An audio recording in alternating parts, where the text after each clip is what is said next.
Assalamualaikum warahmatullahi wabarakatuh. Innal hamdalillah nahmaduhu wa nasta'inu wa nastaghfiruh wa na'udzu billahi min shururi anfusina min sayyiati a'malina may yahdihillahu fala mudhillalah wa may yudhlilhu fala hadiyalah. Asyhadu an la ilaha illallah wahdahu la syarikalah wa asyhadu anna Muhammadan abduhu wa rasuluh la nabiyya ba'dah, amma ba'du.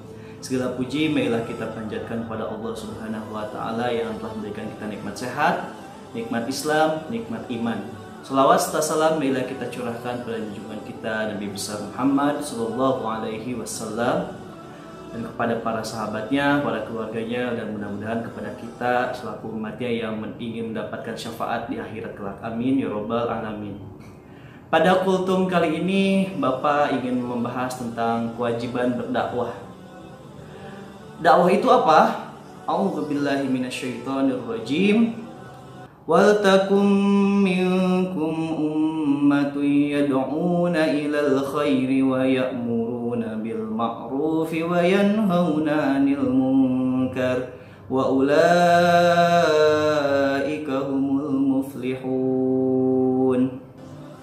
Hendaklah ada di antara kalian segolongan umat atau kelompok yang mengajak pada kebaikan Islam dan melakukan amal ma'ruf nahi munkar. Mereka itulah orang-orang yang beruntung. Quran surat Al-Imran ayat 104. Dari ayat ini kita bisa menggarisbawahi tentang melakukan amar ma'ruf dan nahi munkar. Apa itu amal ma'ruf? Amal ma'ruf itu adalah perbuatan yang baik, mengajak kepada perbuatan yang baik.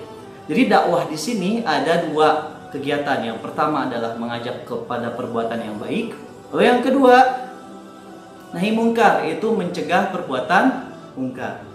Nah, kedua perbuatan ini bisa dikategorikan adalah dakwah. Jadi dakwah itu adalah mengajak kepada kebaikan dan mencegah kepada kemungkaran. Pak, kenapa dakwah ini sangat penting? Rasulullah SAW menjelaskan bahwa kepentingan dakwah ini merupakan suatu yang wajib bagi setiap muslim. Kenapa? Rasulullah SAW menjelaskan manusia itu atau individu itu perumpamaannya adalah orang-orang yang diam di atas sebuah kapal. Ada penumpang yang berada di dek atas, ada juga yang berada di dek bawah. Nah, ketika orang-orang yang ada di dek bawah ini, mereka ketika ingin membutuhkan air, maka mereka harus melewati dek atas untuk mengambil air laut. Nah, suatu ketika orang-orang yang di dek bawah ini mereka berinisiatif agar melubangi kapal supaya tidak mengganggu orang-orang yang berada di dek atas. Niat mereka sebetulnya baik karena tidak ingin mengganggu, tapi apa yang ingin mereka lakukan adalah suatu yang buruk.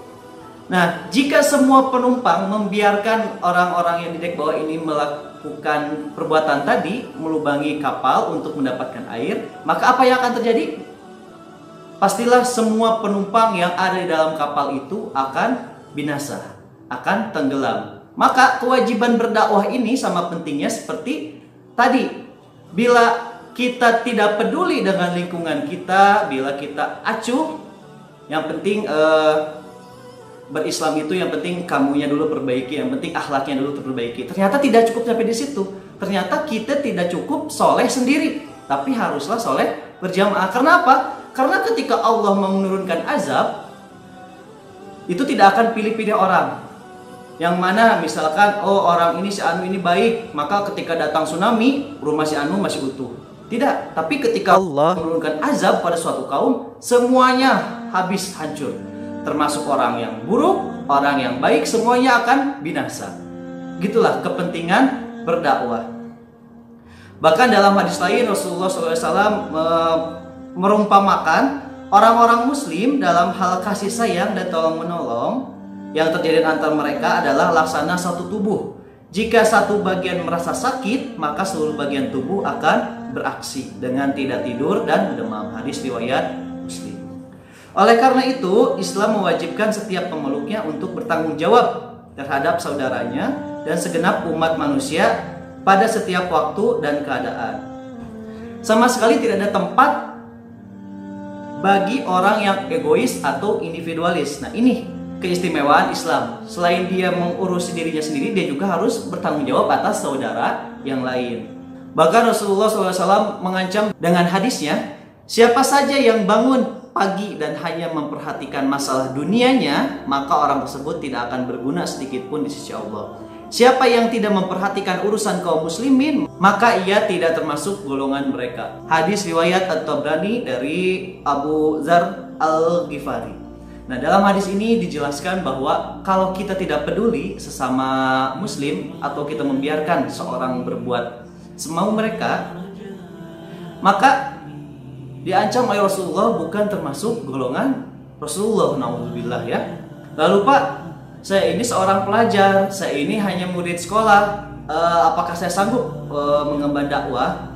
Nah, jadi Rasulullah SAW juga memberikan tahapan-tahapan seorang dalam berdakwah. Jadi bukan semata-mata karena kalian sudah melihat video kultum yang dari Bapak ini, bukan semata-mata kalian langsung berdakwah. Ada orang yang mampu langsung dikatain, ceramahin di tempat, tidak ya. Tapi ada yang namanya kaidah. Kaidah di sini adalah tata cara untuk berdakwah.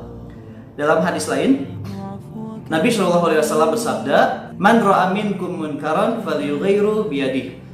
Fa illam yastati fa bi lisani, fa illam yastati fa bi qalbi, wa kadzalika adaful iman."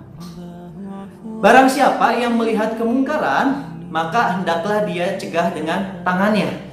Ya, barang siapa yang melihat keburukan atau kemaksiatan, maka dia harus cegah dengan tangannya. Tangan di sini ahli tafsir menjelaskan adalah kekuasaan, kemampuan. Kalau kamu misalkan ketua kelas di kelas kamu, terus melihat teman-teman kamu yang tidak mengerjakan tugas dari guru, terus mereka yang abai, yang banyak bercanda. Nah, karena kamu ketua kelas mempunyai kekuatan di sini, maka kamu harus cegah perbuatan seperti itu.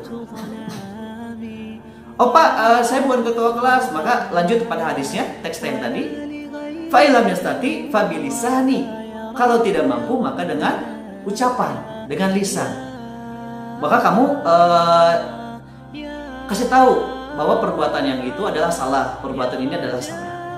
Oh Pak, saya tidak sanggup dengan lisan, tidak berani. Maka yang ketiga yang tadi, fa illam yastati fa biqalbi, maka dengan hati. Dengan hati di sini maksudnya adalah dengan kita itu tidak suka perbuatan itu. Dalam hati kita beranggapan, oh perbuatan ini sangat jelek, kita sangat tidak suka, ya. Maka wa kadzalika adaful iman, maka itu adalah selemah-lemahnya iman. Baik, mungkin itu saja kultum yang bisa Bapak berikan pada pertemuan kali ini. Kesimpulannya adalah bila seorang sudah balik, sudah tahu ilmu tentang suatu urusan, maka dia wajib mendakwahkannya kepada orang lain. Dakwah di sini berarti ada dua. Yang pertama adalah mengajak perbuatan baik atau amal baik. Yang kedua adalah mencegah perbuatan mungkar atau perbuatan jelek. Siapa saja yang tidak peduli akan urusan kaum muslimin, ya, urusan sama kaum muslim, maka Nabi SAW mengancam bahwa dia bukan termasuk golongan Nabi. Naudzubillahi min dzalik. Mudah-mudahan kita bukan termasuk orang-orang yang lalai terhadap sesama kaum muslimin. Baik, mungkin itu saja. Kita tutup pertemuan kali ini baca hamdalah, istighfar dan doa kepada majelis. Alhamdulillahirabbil alamin. Astaghfirullahaladzim. Subhanaka Allahumma wa bihamdika asyhadu an la ilaha illa anta astaghfiruka wa atubu ilaik. Kurang lebihnya mohon maaf. Assalamualaikum warahmatullahi wabarakatuh.